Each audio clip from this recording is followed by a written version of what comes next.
প্রশ্ন করে কোনো একটা কথা বলে পরবর্তীতে যখন সেই কথাটার আবার ব্যাখ্যা দিতে হয় যে আমি এই কথাটা এইভাবে বলি নাই, আমি অমুক ভাবে বলেছি, তখন বোঝা যায় যে ওই কথাটা আসলে সমাজে বিভিন্ন রকমের অর্থ তৈরি করেছে।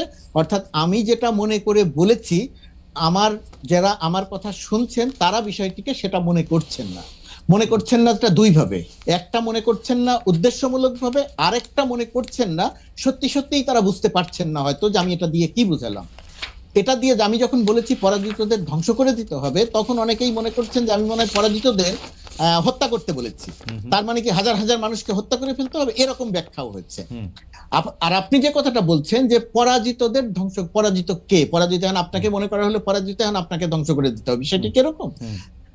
5 আগস্ট যাদের বিরুদ্ধে আন্দোলন হয়েছে, শত্রু সুনির্দিষ্ট, চেনা জানা, এই শত্রু চেনা জানা, শত্রু চেনা জানা যে পরাজিত পক্ষ, সেই পরাজিত পক্ষ যখন আবার মাঠে এসে যখন আবার আর এক রকমের অরাজকতা তৈরি করছে, সেই অরাজকতা যাতে তৈরি করতে না পারে তাদের যে অপরাজনৈতিক শক্তি, আমি ধ্বংস করে দেয়া বলতে তাদের সেই অপতৎপরতাকে বুঝিয়েছিলাম। কিন্তু আমার এই কথাটার নানা রকমের ব্যাখ্যা হয়েছে, যে কারণে আমাকে আবার ব্যাখ্যা দিতে হয়েছে, এবং সেই প্রশ্নটি আপনি আবারও করলেন।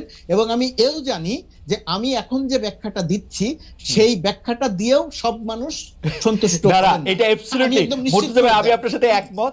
আমিও একটা কথা